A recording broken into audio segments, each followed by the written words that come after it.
नमस्कार मंडळी, आजच्या या खास विश्लेषणामध्ये सर्वांचे खूप खूप स्वागत. एसी किंवा रेफ्रिजरेशनच्या कामात एक अत्यंत महत्त्वाचं टूल हमखास पाहायला मिळतं, ते म्हणजे फ्लेअरिंग टूल.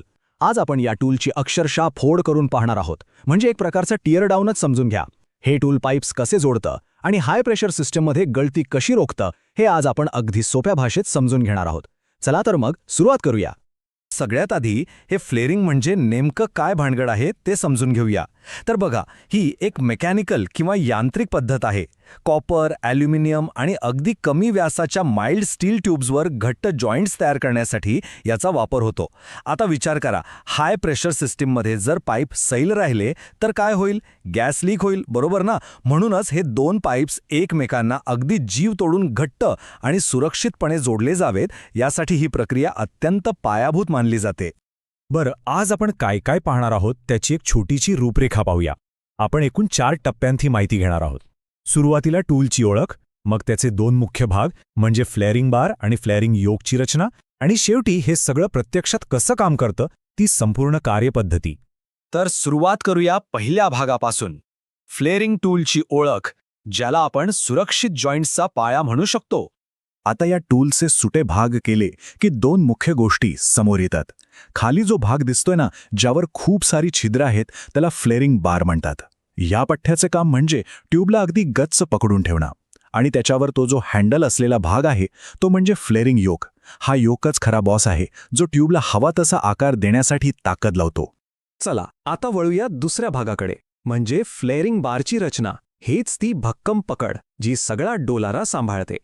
हा फ्लेअरिंग बार पाहिला तर लक्षात येईल की तो फोर्ड स्टीलचा बनलेला असतो, त्यामुळे तो प्रचंड मजबूत आणि टिकाऊ असतो.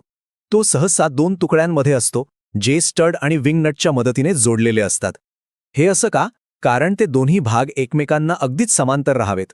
आणि एक भारी गोष्ट सांगू, या बारमधल्या छिद्रांच्या आतल्या बाजूला थ्रेडिंग किंवा आटे पाडलेले असतात.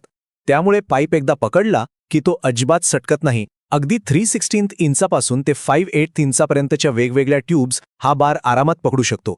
पण या बारमधली सगळ्यात महत्त्वाची गोष्ट कोणती असेल तर ती म्हणजे प्रत्येक छिद्रामध्ये असलेला अचूक 45 अंशाचा 45 डिग्रीचा चॅम्पर किंवा कट. ही नुसती छिद्र नाहीत बरं का. हा 45 अंशाचा कोन म्हणजे एक प्रकारचा साचाच आहे. ज्यावेळी ट्यूबवर दाब पडतो तेव्हा ती याच साच्यात बसते आणि एक परफेक्ट फ्लेअर तयार होतो, एकदम अचूक.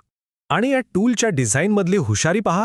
या बारच्या दोन्ही टोकांना जे विंग नट्स आहेत ना, त्यांचं काम थोडं वेगळं आहे. डावीकडचा नट पूर्णपणे बाहेर काढता येतो, म्हणजे बारचे दोन्ही भाग उघडता येतात. पण उजवीकडचा नट मात्र तिथेच राहतो. तो फक्त सैल किंवा घट्ट करता येतो. म्हणजे काम करताना नट कुठेतरी पडून हरवण्याची कटकटच नाही. आहे की नाही एकदम सोयीस्कर? आता वळूया पुढच्या म्हणजे तिसऱ्या विभागाकडे, फ्लेअरिंग योकची रचना. हीच ती मुख्य चालक शक्ती किंवा ड्रायव्हिंग फोर्स. हा जो फ्लेअरिंग योक आहे तो सुद्धा माइल्ड स्टीलवर फोर्जिंग करून बनवलेला असतो. आता या योकच्या खालच्या बाजूला त्याचे पाय किंवा लेग्स बघा. यावर काही विशिष्ट स्लॉट्स किंवा खाचा दिलेल्या असतात. या खाचांचा उपयोग काय? तर या खाचा बरोबर फ्लेअरिंग बारमध्ये अडकतात आणि योक तिथे सुरक्षितपणे लॉक होतो. म्हणजे वरून कितीही दाब दिला तरी तो जागेवरून इंचभरही हलत नाही. मग हे सगळं काम कसं करतं? तर बघा, योकच्या वरच्या बाजूला मध्यभागी जे होल आहे तिथे एक स्पिंडल बसवलेला असतो. त्याच्यावर एक हँडल असतं. जसं जसं हे हँडल गोल फिरवलं जातं तसतसा तो स्पिंडल योकच्या आतून खालीवर सरकतो. म्हणजे थोडक्यात हँडल फिरवलं की तो स्पिंडल खालच्या दिशेने एक प्रचंड मोठा यांत्रिक दाब निर्माण करतो. सिंपल पण खूप पॉवरफुल. आणि आता आपण या प्रक्रियेतल्या सर्वात क्रिटिकल पॉइंटवर आलोय. तो जो स्पिंडल खाली येतोय ना, त्याच्या अगदी तळाला एक उच्च प्रतीचा स्टीलचा फ्लेअरिंग कोन असतो.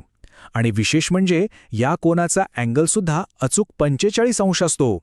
हाच तो कोन आहे जो कॉपर पाईपला स्पर्श करतो आणि त्याला आतून बाहेर दाबून आकार देतो. बारच्या छिद्राचा 45 अंशाचा कोन आणि या स्पिंडलचा 45 अंशाचा कोन हे दोन्ही जेव्हा तंतोतंत जुळतात तेव्हाच खरी जादू होते. तर चला आता या माहितीच्या चौथ्या आणि शेवटच्या भागाकडे जाऊया, फ्लेअरिंगची कार्यपद्धती. आता हे सगळे भाग एकत्र कसे काम करतात ते पाहूया. येथे हे टूल पूर्णपणे असेंबल केलेलं म्हणजे एकत्र जोडलेलं आहे. प्रत्यक्ष कामाच्या वेळी टूल असंच दिसतं. आधी ट्यूबला बारच्या योग्य छिद्रामध्ये घट्ट पकडायचं, मग योकच्या खाचा बारवर अडकून योक लॉक करायचा आणि शेवटी ते वरचं हँडल फिरवून स्पिंडलचा कोन ट्यूबच्या तोंडात घुसवला जातो. यामुळे ट्यूबचं तोंड छत्रीसारखं फाकतं आणि त्याला तो 45 अंशाचा परफेक्ट फ्लेअर आकार मिळतो. हे डिझाईन म्हणजे खऱ्या अर्थाने मेकॅनिकल इंजिनिअरिंगचा एक उत्तम नमुना आहे.